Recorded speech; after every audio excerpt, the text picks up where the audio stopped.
Greetings, I'm Kabliya Tao with the University of Minnesota Alumni Association. Delighted to have Dr. Jody Dorkin here today to share about technology and family life. As always, a special thank you to our members and donors. The Alumni Association is proud to offer these conversations with university staff, faculty, alumni, and students. If you are interested in learning more about the Alumni Association, visit us at umnalumni.org. And with that, without further ado, it is my pleasure to introduce Dr. Jody Dorkin. Jody Dorkin is a professor and department head in the Department of Family Social Science at the University of Minnesota and with Minnesota Extension. Her research and outreach focuses on parenting adolescent and college students and the role of technology in these relationships. She has been studying the role of technology in family relationships and the use of technology specifically for parenting for the last 10 years and has published more than 50 articles on parenting and child relationships. Thank you so much for joining us today and taking the time to share your expertise with our alumni and friends community, Jody. Great, thanks for having me. I'm going to share my screen so we can see some of my slides here.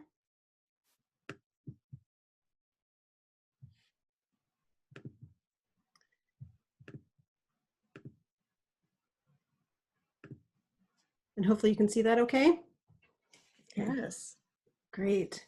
I'm excited to be able to talk with you today about families and technology. And with the rate at which both teens and parents are spending, high rates of time they're spending online, it's not really an unexpected question, right? How are they using technology? As researchers, though, we've spent a lot less time really thinking about how parents and teens and families are using technology to communicate. One of the interesting things about technology is that young people and teens are really the ones often introducing technology to the family system. So it's a different sort of dynamic when we think about parents or adults as the ones introducing things into families. With technology, it's often the teens that are doing that. This is happening at a time when parents and teens are really renegotiating their relationship. Young people are looking for more freedom. They're looking for more autonomy. They start to have and own their own technology, their own devices. They want control over who they talk to, when they talk to them, and how they talk to them. This is happening when parents are also trying to stay up to date on the latest technology their kids are using. Parents are trying to learn these technologies at the same time their kids are often running away with them and learning much faster than they possibly are. But what we know is that some of this is working, right? So parents in their own right are really active users of technology. We find in data that's been collected by the Pew Research Institute, more than a third of parents of teens in the US report spending too much time on their phones. So it's not just teens who are reporting these challenges. It's also parents. So what I'm going to talk about today is pre-social distancing, right? So the data that I'm going to present was collected a few months ago, and I think we'll have a lot to learn about technology and how it really provides essential opportunities for connection and also supports parent-teen relationships now that many families are spending more time close together. So when I talk about parents and technology, I like to start out with this slide because I think it highlights one of the main points of technology use. So these are pictures that my son took when he was, I think, 11 or 12. And the question I posed to him, I gave him my phone and I said, so what kinds of things are part of our family because of you? What have you introduced to our family? He immediately went and grabbed an iPad and started showing me all the things that he can do on the iPad that I can't do. So there were way more pictures, but those are the two you see on the top. So he started taking all these screen captures. And now, mind you, I didn't mention technology at all, right? I just said, what kinds of things do you introduce to your family? Do you introduce to our family? So after a while, I said, okay, I get it, right? Like, you know more about the iPad than I do. You can do all sorts of cool things that I do not know how to do. Tell me what else. Think about what else you've introduced to our family. What now is part of our family because you've introduced it. So these are the bottom two pictures. He's a big chess player. So that was something he introduced to our family. That was something I did not. He taught me how the pieces move and how to play chess. The other picture is the new way that they do math now, which that is not how I learned how to do multiplication. So there's all sorts of things that kids are introducing into families and are the drivers. And that's very true, especially with technology and as we think about new apps and devices. So consistent with this, a lot of research on the uses of technology and media communication by parents and kids has really focused on how parents influence their children's use of technology, right? So what are parents doing?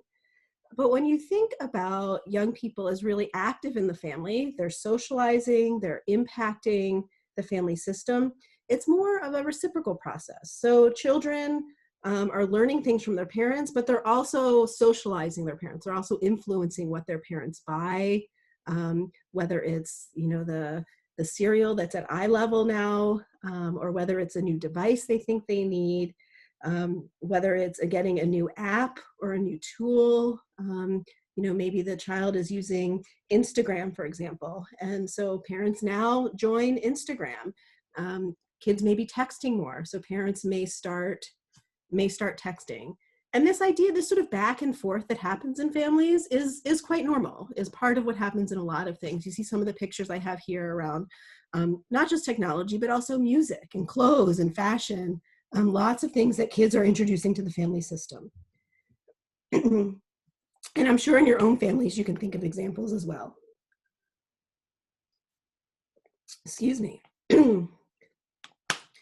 So children are introducing this digital media to their families, they're introducing devices, they're introducing apps, but they're also teaching their parents and other family members often how to use these new tools and how to interact with them.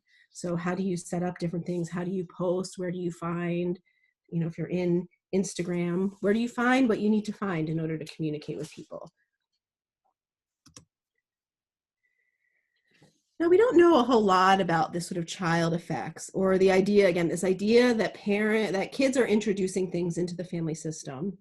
But we do know that the tools that teens are using in their daily lives, so a lot of the things that they're using with their peers are some of the same things they want to use when they're connecting with family, right? So if a teen is primarily using text messaging, Snapchat, Instagram to communicate with friends, we often see parents then taking on those devices as well and those tools as well in order to stay up to date, not only with what their teen is doing, but to feel like they're also able to communicate through those ways that teens are communicating. But technology is changing really, really quickly, and parents can't always anticipate what technologies their kids will use or even how they'll use them.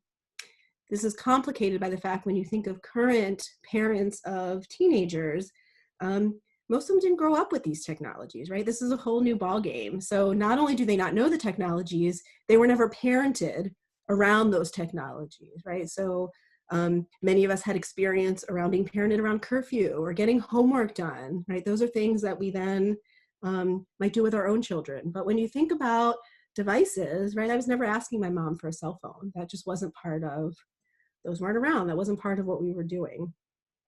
Now, I suspect future generations will see different sorts of challenges. They'll likely have a different experience, but there's still this curve where young people tend to be ahead of their parents in this curve. So to really get a better understanding about how parents or teens are using technology to stay connected, and also something I'm particularly interested in is whether or not parents and teens are on the same page about this. I'm going to share some data that we've collected from parents and teens from across the US just a few months ago, actually. So it's very recent data.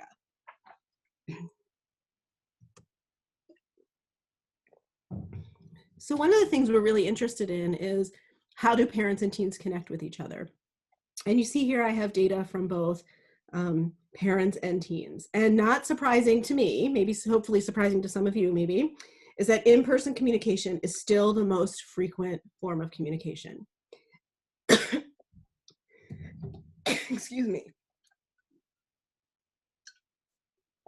The joys of a recording, right? While I'm in my basement, while my children are upstairs doing their homeschool. So this is our COVID-19, I think, webinar. they're still reporting really high rates of communication. Now, I've collected data from parents and teens on these topics for over 10 years, and this is a consistent finding. And this is something we find across the board, different populations, with teenagers, with some younger children, as well as with college students and young adults.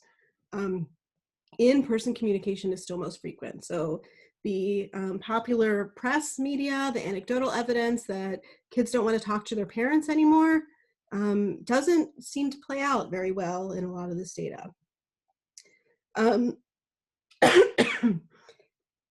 as we think about the current context, where again, many families are in much more and spending a lot more time together, this is also hopeful, right? It's helpful to know that they're not somehow only communicating by technology and now they need to somehow switch to in-person. So in-person technology is really high. Not surprising, we also see really high rates of texting from both teens and parents. And teens and parents are pretty much on the same page about that. So just over 3/4 say they are communicating via text several times a day to several times a week, so fairly frequently. Parents are, however, reporting more online and social media communication, so FaceTime, Google Hangouts, Skype, which is likely the result of sort of different definitions of that. And so parents may view, posting or lurking on what their teens are doing online as communication, where teens may not view it the same way as that much. They may view it as parents are just lurking or parents are viewing, but not having that same level of communication. So lots of in-person communication. They agree about that. Lots of texting. They also agree about that. So some of the other questions we asked is, I've been curious about how do parents and teens want to connect for different things? So do they communicate the same way regardless of the issue or the topic? So we asked a series of questions about how they want to communicate, if they're looking for advice, if they want emotional support, if they just want to make plans or just want to let someone know that they're thinking about them. And again, across the board, you see high rates of in-person, right? That's their preferred method of communication for both parents and teens. But what we see is this is somewhat of a shift where those orange and blue bars, which are texting bars. So things like making plans, just letting someone know I'm thinking about them, we see rates of texting go up, right? So that they want to text more for those sorts of things. So they're not texting across the board. That's not their preferred method. They're being selective and intentional about how they're choosing to communicate based on what they're trying to communicate, right? So a quick check-in. I'll be home at 5, right? It's maybe much easier to be done via text, maybe harder to do in person. But so these different technologies seem to serve different purposes that facilitate communication. So when we look at why parents and teens want to communicate, these first two percentages I think are really important. The first is that 94% of teens say if they had a problem, they'd be able to talk with a parent sometimes or very often. 93% say they feel like they can talk with their parent about almost anything, sometimes or very often. So we're not seeing, at least in this sample, sort of terribly poor relationships and sort of high confidence in feeling like they can talk to a parent if they need to. The bottom two rows, though, tell a slightly different story about that and provide, I think, a different picture about how communication is happening. So 57% of teens and 46% of parents say they choose technology to talk about things it's difficult to talk about in person. And 52% of teens and 41% of parents say they choose technology to say something they'd rather not say directly. So it presents technology as sort of this interesting way to talk about different types of things. It opens up another channel for communication that that may not be there in person, that teens are feeling like they can talk to parents, but that communication may not be comfortable in person, or they may not feel like they can do that in person. So they're able to feel like they can talk to parents and then choose the technology that makes it easier and facilitates that actually happening. So what comes out in these data, and I can say what comes out in other data that I've collected over the years, is that families are intentionally using many different types of media to communicate with each other. They're choosing different tools for different things. Certainly tools like Skype provide an in-person connection that is very different than texting, right? So a check-in wouldn't necessarily make sense over Skype, but does make sense over texting, where you can just send a quick message. Wanting a more personal connection can happen much more in a visual. That visual connection can be really important. But across these studies, and despite the high rates of technology use, in-person still really matters. And that's one of the key messages that I want to share that comes out from these data. I think I need to acknowledge that this work has been supported. I have a fabulous team of graduate students and a postdoc who've been working with me. We've had funding from the Minnesota Agricultural Experiment Station. And we are excited. We're going to start collecting some data as well in the next few weeks to understand how COVID-19, how social distancing is impacting family relationships and families' use of technology to maintain really important connection. So thank you. This is great. Thank you so much, Professor Dorgan.